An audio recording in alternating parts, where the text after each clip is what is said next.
Dude, we are back, and today, welcome to Marketplace Monday, but it's roster update week, and we have a bunch of banging content all week long. Tuesday, tomorrow, usually it's best buys, but no, it's going to be projections. That's right, Tuesday is the final day stats count.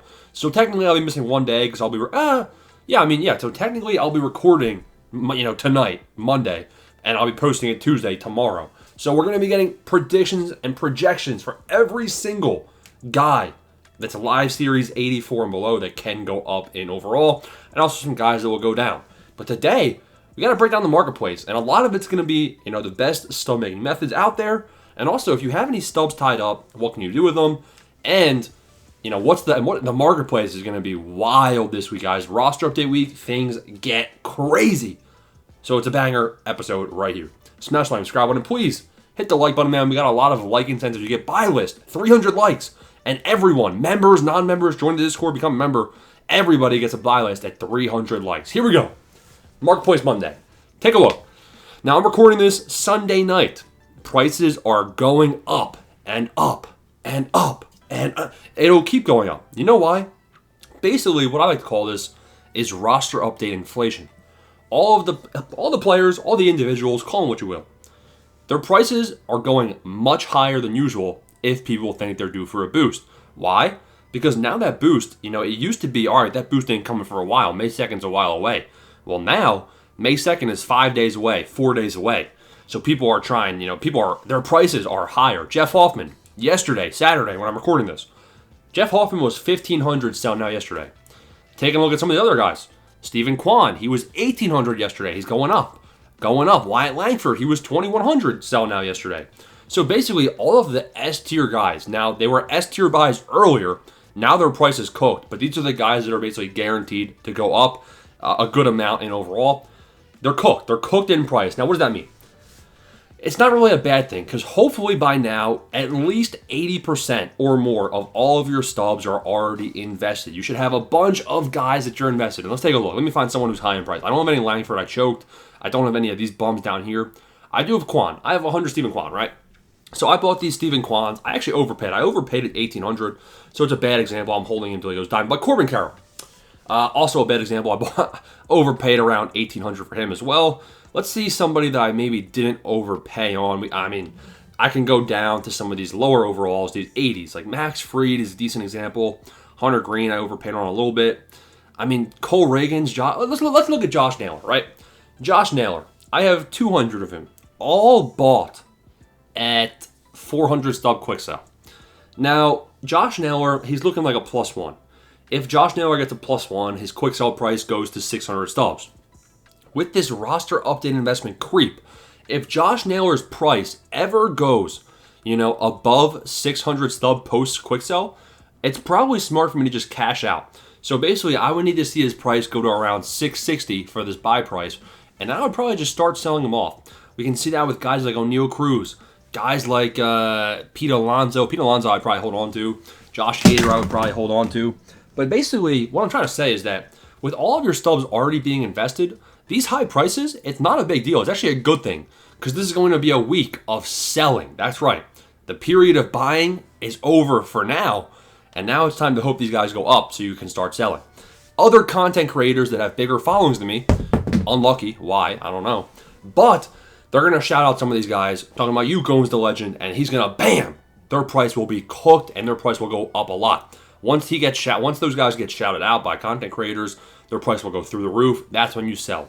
Now, okay, you might be thinking to yourself, all right, easy enough, I'll just sell. Then what? Well, then you're going to have a bunch of stubs, right? So you're going to sell, let's say I go ahead and sold off all these Stephen Kwans. Let's say Stephen Kwan goes to, I don't think he's going to ever hit 3,300. Maybe Thursday he'll hit 3,300. In terms of sellable price, so then you could technically quick sell him or sell him for the diamond price. But let's say he gets to 2,800 for that buy price. I can cash out for 2,500. If I cash out on Stephen Kwan and I get 2,500 per, that's $250K that's now in the bank, assuming I'm not cashing out on every single one of the other investments, right? So what do you do then? Well, those are the guys that we know are going up. There's also guys that are hit or miss. Let's look at this guy, Seiya Suzuki. He's got 3 home runs versus righties, 3 home runs versus lefties. He could earn a borderline +1 or +2. Now, the ROI isn't great. It's 25, 50% potentially, and it's not even a lock, but we know he's not going down, and he's if anything, is going up. Joe Ryan. Joe Ryan, we know, is getting at least a +1, so I could buy in right here. He's honestly like 40% chance of diamond. So if I was to buy in, let's say I have $250K from Steven Kwan, then you start buying some of these B tier investments. Now, they're all guys that you need to know these guys are not getting downgrades, but they're guys that are kind of risk-free and only upside. So you already made your stubs on Steven Kwan. You already made your stubs by cashing out. Now you're looking to take those stubs and make even more on roster rating. Now, you're not expecting to necessarily, I mean, personally, you should expect to still make a bunch of stubs. Like, you should probably make like 75% ROI just by selling on the hype. And then you want to make another 50, 20, 50, 60%, 70% on the actual roster update day itself, even with some of these B tier guys. Like, if I was to sell somebody, and guys I would look to put them into, probably Alex Bregman, guys that are slightly elevated in their sell now price. Like Kirby Yates might be a good one.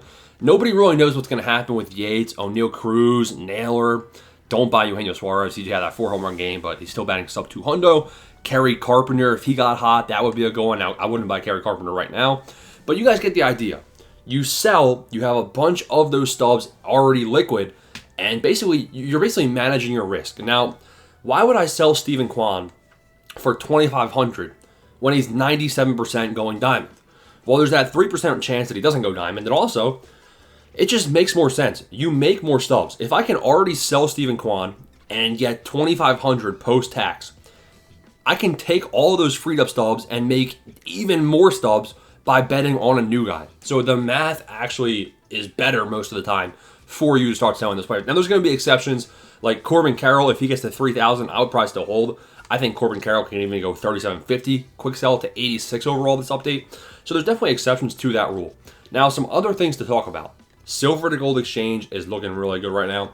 Silver to gold exchange, you want to be paying around 640 stubs or less per pack. And the expected value of that pack right now is only going up as these gold prices go higher and higher. Talking about Langford, talking about Corbin Carroll, you're going to pull those guys, and the pack value is now above 1,000 stubs.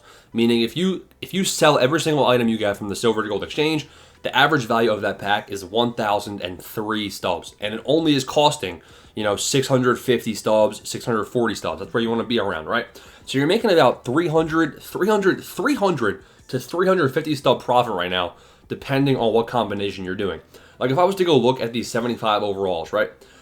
Basically what you can do is you can multiply any of these 75 overalls, their prices by 10, because you need 10 of them to exchange. So you're looking at around 650, 660 stubs per pack if you were to get these guys at their lowest. Let's see, you can see there's a lot of people buying them at that 66 mark, trying to pay 660 stubs for the silver to gold exchange pack. So that's going to be a pretty solid method all week long, especially as these prices are going to rise up. And a lot of the silver prices, the guys that are getting downgrades, you'll notice that pretty quick. Anybody getting a downgrade, their price is going to be quite low. So the silver to gold exchange will be good. Let's talk about selling. What's going to happen, because it's Marketplace Monday. Next Monday, the update will have already happened. So what do you want to do when your guys get boosted? Well, we're going to have, hopefully, if we get enough comments, enough support, we'll have a live stream potentially. We'll have to see what you guys want.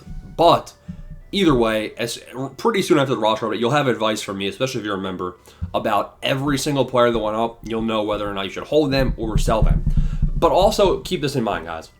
Anybody that goes diamond is going to be a sell. If your guy goes diamond, you can sell him. If your guy goes 82 overall is kind of tough because the ROI is not great. You need him to go +3 to really make a killing. +2, you only make 50%, right? So if they go 82, it's also usually somebody I would sell.